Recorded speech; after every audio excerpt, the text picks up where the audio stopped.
Melanjutkan yang sebelumnya, setelah Yansa mendapatkan karma akibat kelakuannya, keesokan harinya Dr. So didatangi Dr. He, mengabarkan kalau Yansa mengundurkan diri dari rumah sakit. Dan dokter satu departemen yang mendengar itu kaget termasuk Mika. Keputusan Yansa tersebut membuat sendirinya benar-benar frustasi. Dan keesokan harinya, Mika mendapatkan pasien seorang perempuan yang ternyata itu ibunya Yansa. Dan ibunya Yansa benar-benar kecewa saat mengetahui anaknya mengundurkan diri. Yansa habis dimaki-maki, dibanding-bandingkan dengan ayahnya dan saudaranya yang juga dokter bedah syaraf. Bahkan gara-gara itu membuat ibunya tak mau dioperasi. Yang ternyata percakapan mereka didengar oleh Mika, yang saat itu ia tahu alasan obsesi Yansa selama ini berasal dari tekanan keluarganya.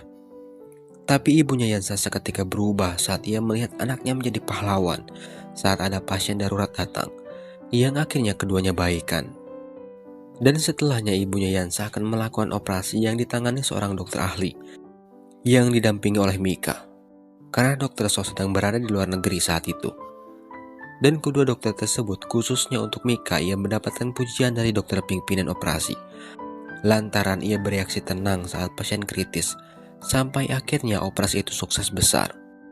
Dokter yang bertanggung jawab atas operasi ibunya Yansa juga menyampaikan berita tersebut kepada Yansa.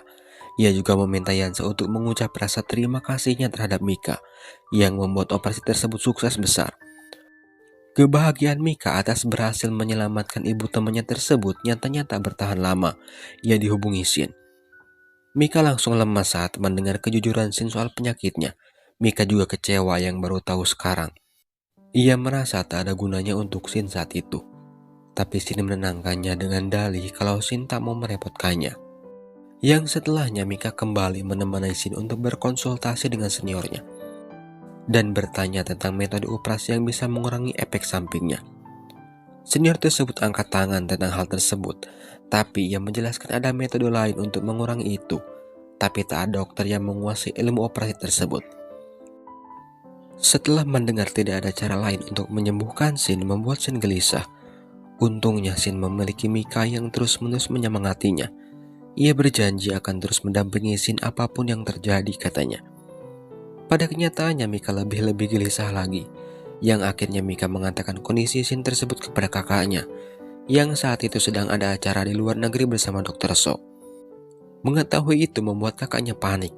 Untungnya Dr. So menenangkannya. Padahal Shin sendiri tak mampu berkata jujur tentang kondisinya tersebut kepada kakaknya.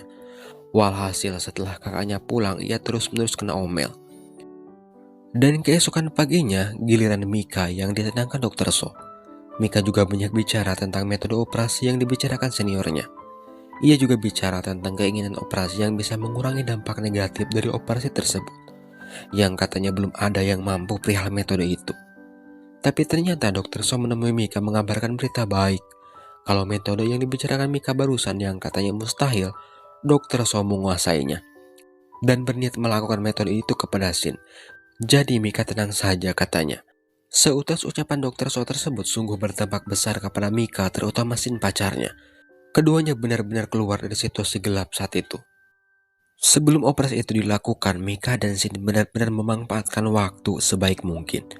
Ia benar-benar menikmati kencan keduanya dengan suasana nano-nano. Ada kalanya tertawa lepas dan setelahnya menangis. Mika takut kalau ia dan Shin tak bisa membuat momen indah seperti ini lagi. Walaupun Mika dijanjikan Dr. So baik-baik saja, tapi pada kenyataannya itu hanya rencana manusia. Selebihnya Tuhan yang menentukan. Menyadari fakta tersebut membuat Mika semakin sering menangis. Tiba saatnya operasi itu dilakukan. Mika dan kakaknya begitu cemas lantaran operasi yang dijadwalkan selesai 2 jam, pada kenyataannya 4 jam baru selesai. Dan Dr. So kembali menenangkan keduanya. Ia menjelaskan ada hal-hal di luar prediksi yang harus ia selesaikan. Dan benar perkataan Dr. So, tak ada yang perlu dicemaskan. Baru 1 hari melakukan operasi, Shin sudah bangun. Dan ketahuan Mika sedang sembunyi-sembunyi memakan sesuatu. Melihat betapa segarnya Shin saat itu membuat kekhawatiran Mika menghilang. Kondisi tersebut tak Shin sia-siakan.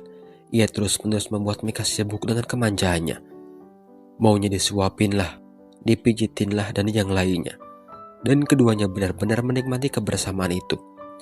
kebersamaan yang sempat hilang rasa beberapa waktu yang lalu. Setelah beberapa hari berada di rumah sakit, akhirnya Shin diperbolehkan pulang. Dan yang lucunya saat kakaknya menjemput Shin, ia tak mau. Shin maunya diantar pulang Mika saja katanya. Dan selama pemulihan tersebut, Shin tak mau jauh-jauh dari Mika. Keduanya benar-benar kencan sepuas-puasnya, meluapkan kerinduan keduanya yang sempat tertunda. Yang saat itu Mika mendapatkan cuti panjang dari Dr. So. Tiba saatnya Shin kembali ke satuannya. Ia di sana dibuat gembira. Tapi ada yang hilang setelah Shin melakukan operasi, yaitu kemampuan penembak jitunya. Yang gejalanya tangan Shin bergetar yang akibatnya tak ada tembakan Shin yang tepat sasaran. Shin juga sempat konsultasi dengan Mika yang setelahnya Mika membawa Shin ke Dr. So. Ia mengkonsultasikan itu dengannya, yang ternyata itu efek samping dari operasi yang sudah dilakukan Shin. Dan Dr. So meminta Shin untuk pelan-pelan melakukan latihan ringan. Tapi pada faktanya Shin dikejar waktu. Ia berencana untuk mengikuti ajang adu tembak dengan satuannya. Masalah semakin rumit saat Shin frustasi.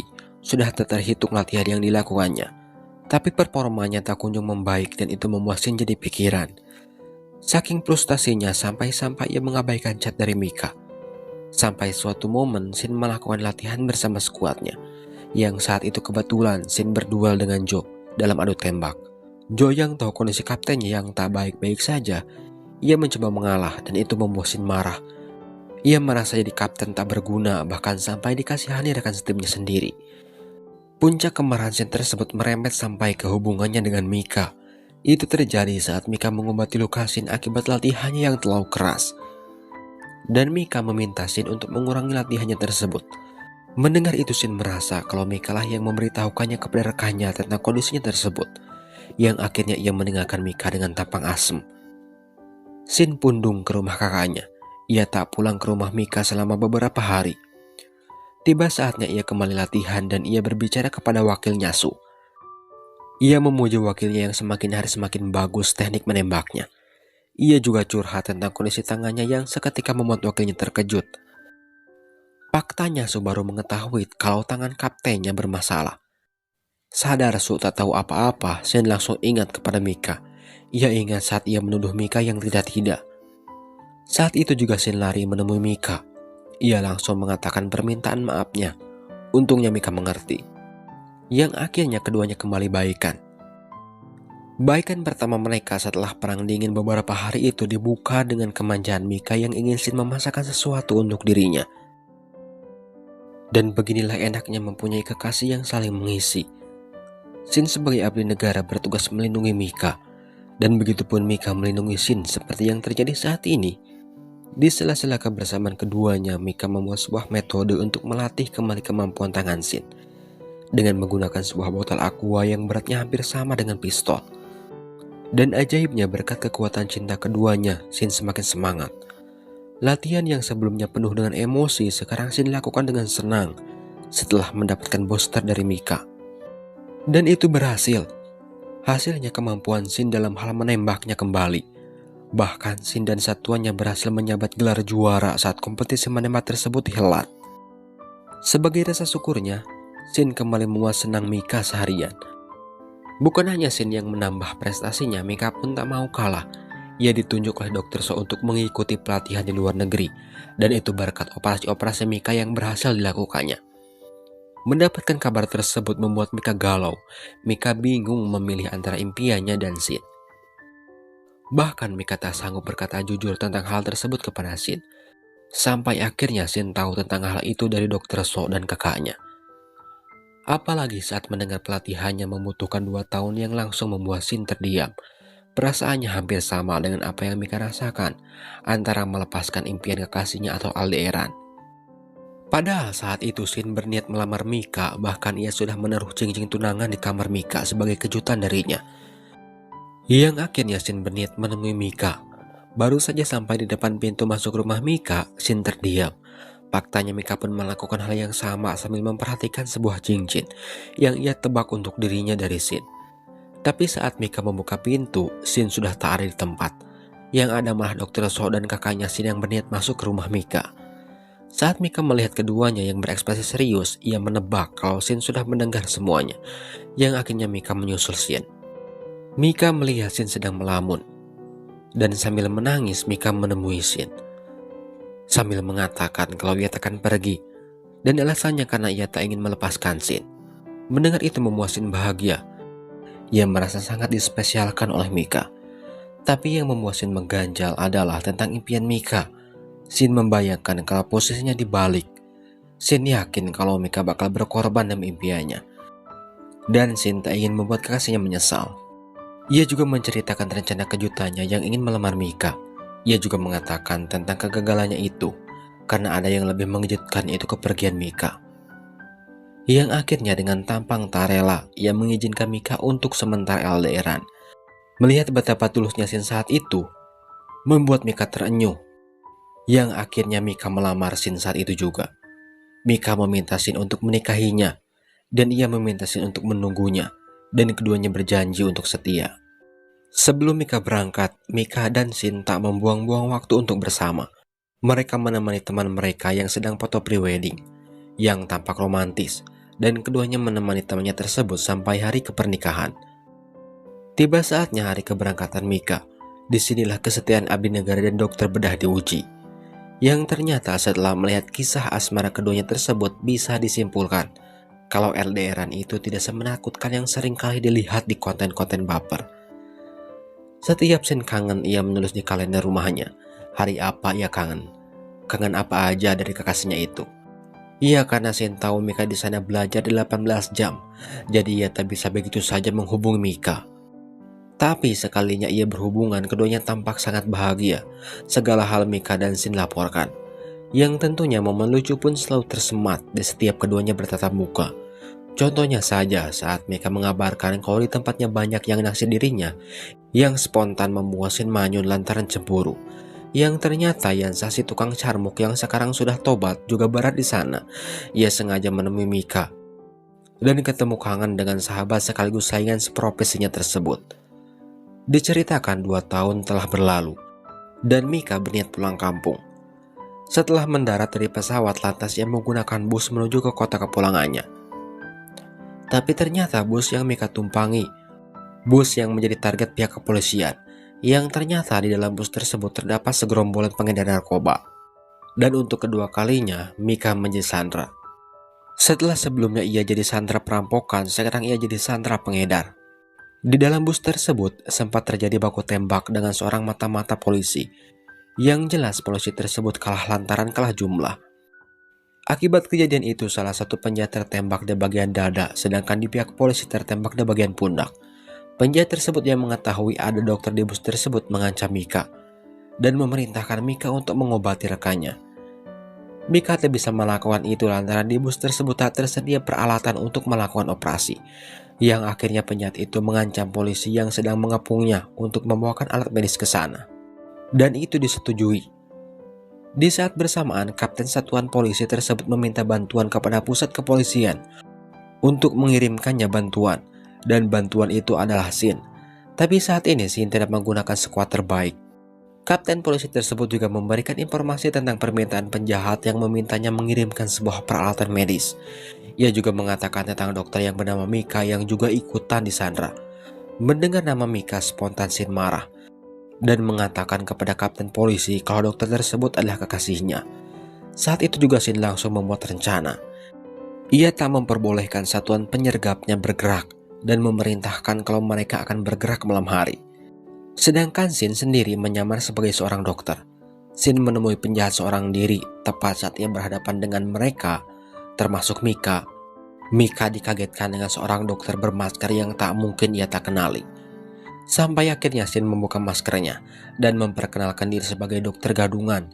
Yang setelahnya Shin dan Mika saling pandang dan keduanya bertemu kangen di situasi yang salah. Yang setelahnya keduanya berakting seolah tak kenal. Tapi sayangnya setelah operasi itu dilakukan, Shin membuat kesalahan. Shin tak tahu apa yang diperintahkan Mika yang akibatnya membuat penjahat curiga. Kecurigaan itu terbukti saat ponsel Mika terdapat foto Shin yang sedang berpakaian dinasnya, dan gara-gara itu membuat Shin terpojok.